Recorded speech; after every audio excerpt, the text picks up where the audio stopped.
जम्मू कश्मीर विधानसभा चुनाव को लेकर सुगबुगाहट तेज है। निर्वाचन आयोग जल्द ही चुनाव की तारीखों का ऐलान कर सकता है, लेकिन इस बीच पिछले 5 दिनों में अलग अलग इलाकों में सुरक्षा बलों के साथ आतंकियों का एनकाउंटर जारी है। अनंतनाग में हुए आतंकी हमले में सेना के 2 जवान शहीद हो गए और ये आतंकी डोडा इलाके से घुसपैठ इन्होंने की थी। किश्तवाड़ में भी जैश के आतंकियों के छिपे होने की खबर है, जिनकी तलाश में सेना के पैरा कमांडोज ने मोर्चा संभाल रखा है।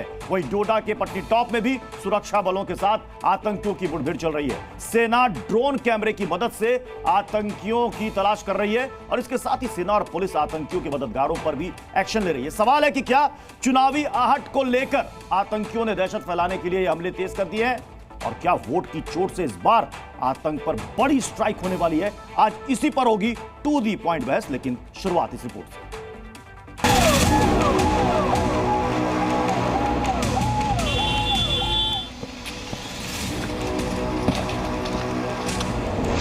15 अगस्त को देखते हुए सीमा पर आतंक विरोधी अभियान जारी है। डोडा जिले के असर के जंगलों में कल देर शाम से ही सर्च ऑपरेशन चल रही है।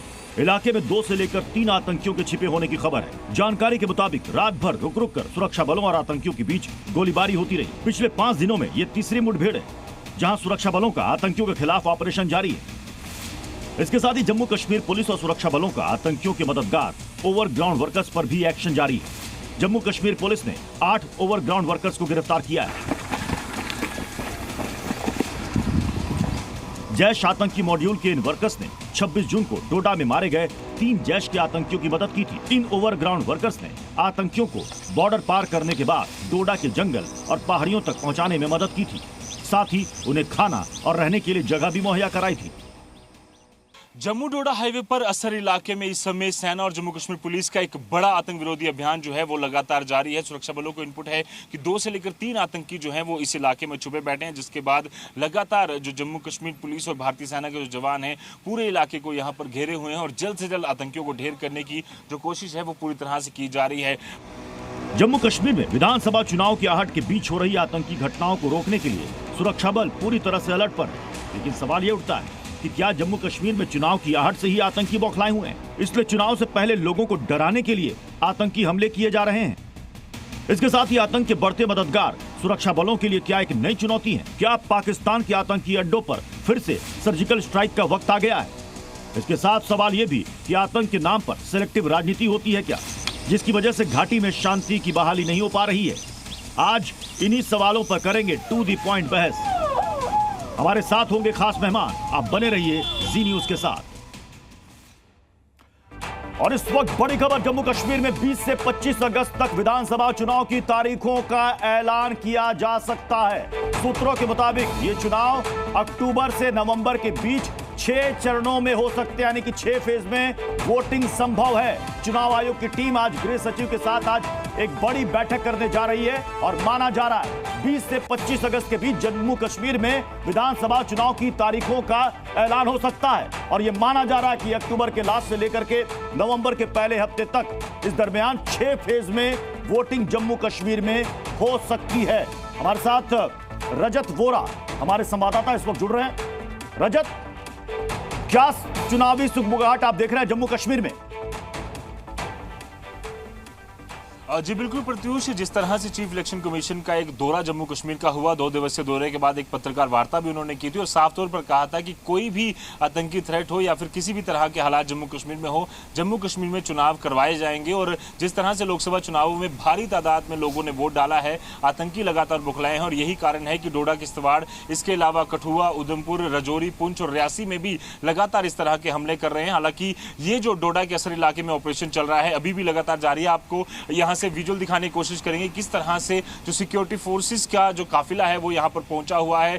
पहाड़ी इलाके में तेजी से ऑपरेशन जो है वो चल रहा है। डीआईजी रामबन डोडा किश्तवाड़ रेंज जो है वो मौके पर पहुंचे हैं और इन आतंकियों को ढेर करने की कोशिश पूरी तरह से की जा रही है। इस तरफ भी आप देखिए पूरे इलाके को, ये जम्मू डोडा हाईवे है और यहीं से मचेल माता होकर गुजरती है। मचेल माता की ये जो यात्रा होती है वो यहाँ से होकर गुजरती है और हजारों की तादाद में श्रद्धालु यहाँ से रोज निकलते हैं। ऐसे में लगातार आतंकियों की जो बुखलाहट है वो सामने नजर आ रही है, और वो हिंदू पिलग्रिमेज जो है उनको भी टारगेट करना चाहते हैं, ताकि जो आतंक का एक जो उनका नापाक प्लान है उसमें वो कामयाब हो सके। बट सुरक्षा बल पूरी तरह से अलर्ट हैं, और भारी तादाद में जो आतंकी इन इलाकों में छुपे हैं उन्हें ढेर करने के लिए ऑपरेशन जो है वो लगातार तेजी से जारी है। जम्मू कश्मीर पुलिस, भारतीय सेना और सीआरपीएफ पूरे इलाके को घेरे हुए और जल्द से जल्द आतंकियों को ढेर करने के लिए ऑपरेशन जारी है। जी बहुत बहुत शुक्रिया हमारे साथ जुड़ने के लिए और इस अपडेट के लिए। रजत, चलिए हमारे साथ खास मेहमानों का पैनल हमें ज्वाइन कर रहा है। हमारे साथ हैं शिवम त्यागी, बीजेपी के प्रवक्ता, फारूक इनकलाबी हैं, पीडीपी के नेता, नीलोफर मसूद,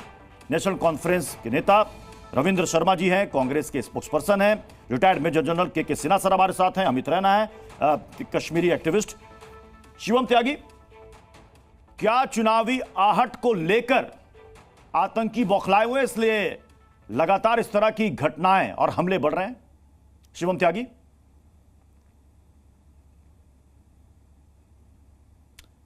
शिवम त्यागी तक लगता है आवाज नहीं जा पा रही है। मैं के सिन्हा सर आपके पास आ रहा हूं। के सिन्हा सर, क्या चुनावी आहट की यह बौखलाहट है आतंकियों में? प्रत्युष, जय हिंद। देखिए, जय हिंद ये सर। तो जग जाहिर है। यदि आप जब आप देखें रियासी में किस तारीख को अटैक हुआ था, ये जून 9 तारीख को, जिस दिन हमारे प्रधानमंत्री शपथ ग्रहण ले रहे थे, और बहुत बड़ा अटैक हमारे पिलग्रिमेज में हुआ, जो वहाँ से जा रहे थे, और बर्बरतापुर था। तो उसके पहले का इतिहास देखें, उसके बाद, क्योंकि उस समय आपका नेशनल असेंबली के इलेक्शन से पहले जब पूरे देश के अंदर में चुनाव चल रहा था, और उसमें जो टर्नआउट, उसकी बौखलाहट है, और उसकी बौखलाहट के बाद जिस तरह से चीज़ें बदली हैं, और पूरे जम्मू एंड कश्मीर में, यदि हम पीर पंजाल को लेते हैं और एक ग्रेटर हिमालय रेंजेस जहां पर अमरनाथ यात्रा चल रही है, तो ये दो रेंजेस के नॉर्थ साउथ में, इस बीच में, तो वो सारे इलाके आप ऊपर से लीजिए, बारामूला, पुंछ, राजौरी, ये सब नाम तो आप सुनते ही हैं, कठुआ ले लीजिए आप, डोडा की बात कर रहे हैं, कोकरनाग की बात कर रहे हैं, अनंतनाग और कुलगाम, क्योंकि ये जब नेशनल हाईवे जो जाती है, जिस पे हमारी यात्रा चल रही है, 19 अगस्त को खत्म होगी अमरनाथ यात्रा, तो मेजर डिप्लॉयमेंट इसके ऊपर है। अमरनाथ में अभी तक टचवुड कोई इंसिडेंट नहीं हुआ है।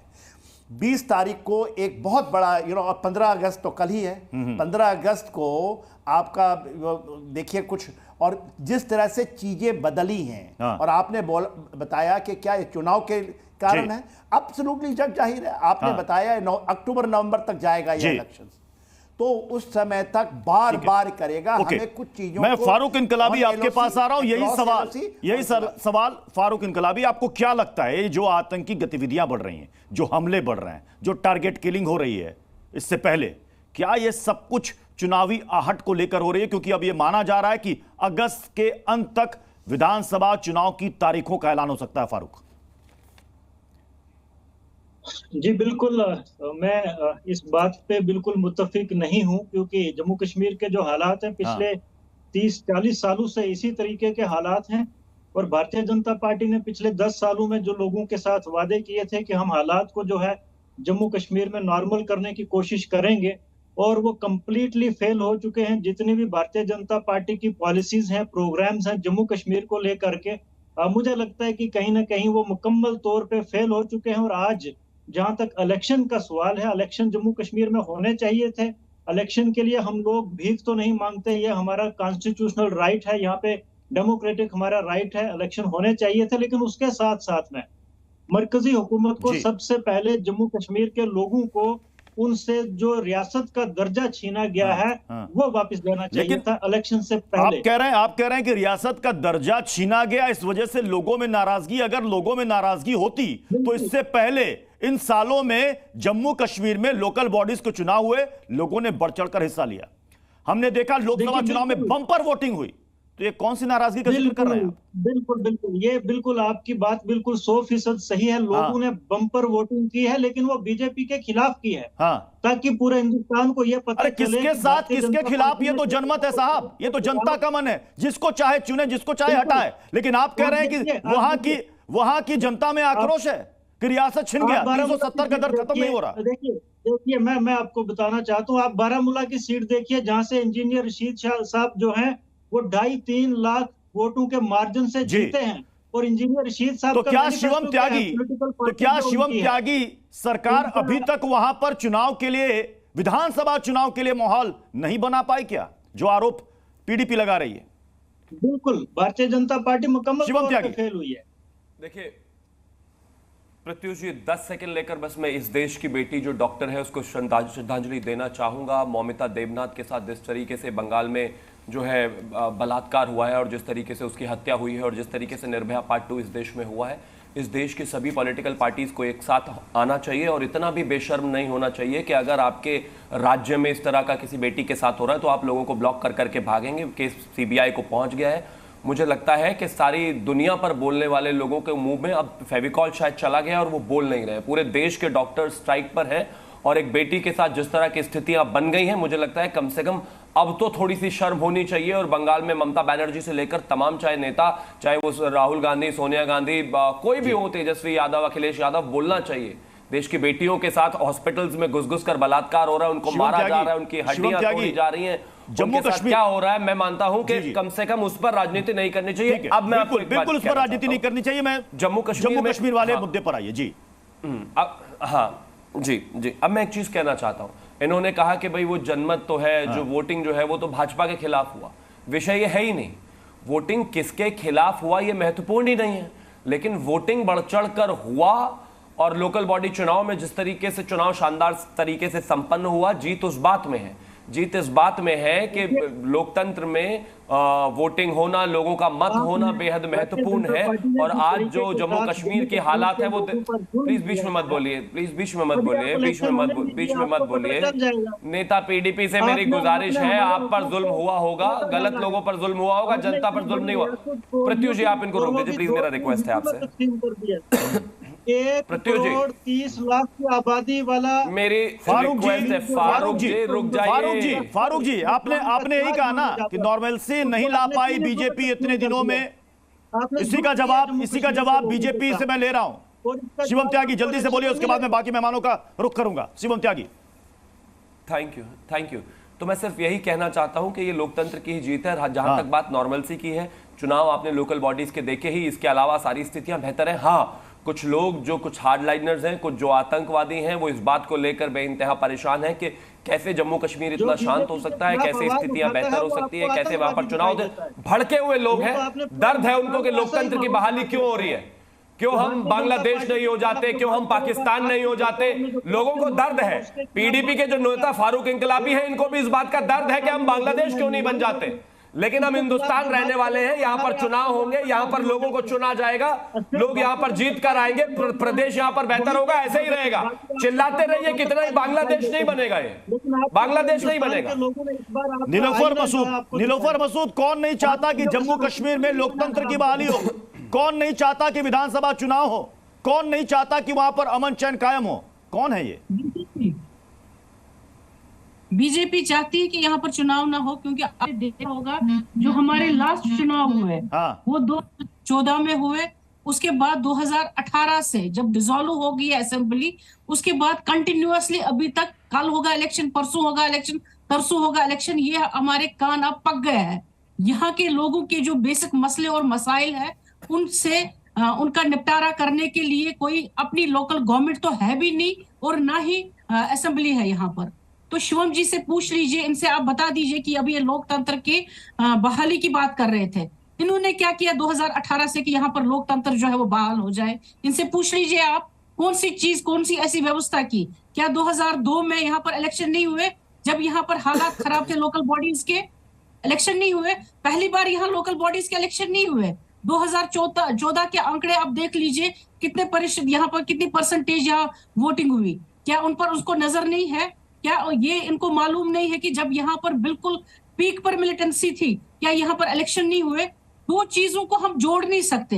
हालात यहाँ 1989 से खराब चलते आ रहे हैं, अभी भी है। खसूसन जब एक हॉल्ट था उन एरिया में, जिन एरिया में पिछले 2 डिकेड से कोई ऐसी आतंकवादी, कोई ऐसी टेररिस्ट की कोई एक्टिविटी नहीं देखी गई थी, जो पिछले 2 डिकेड से।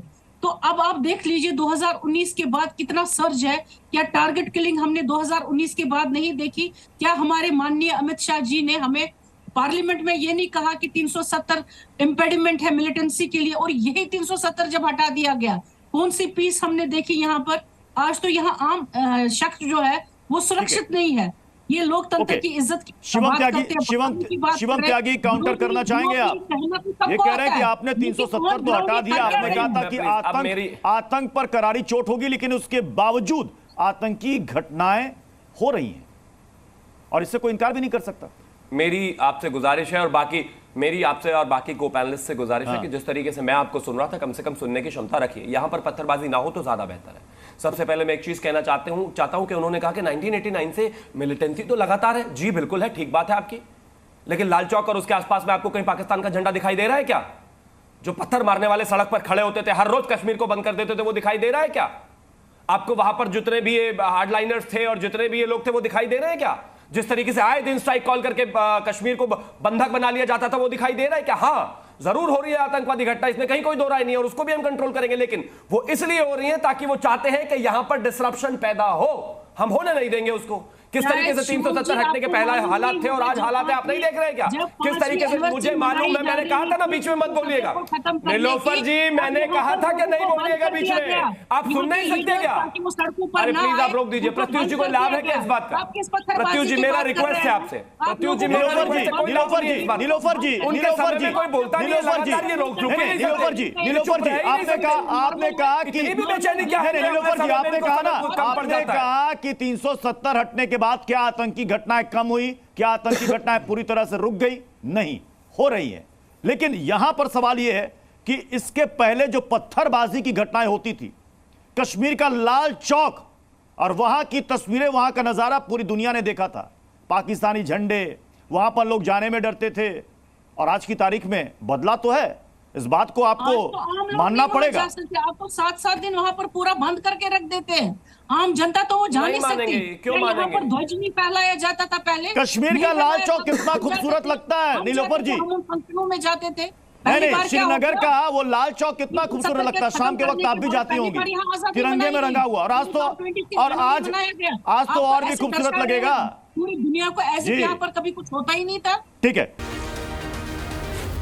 जी न्यूज़।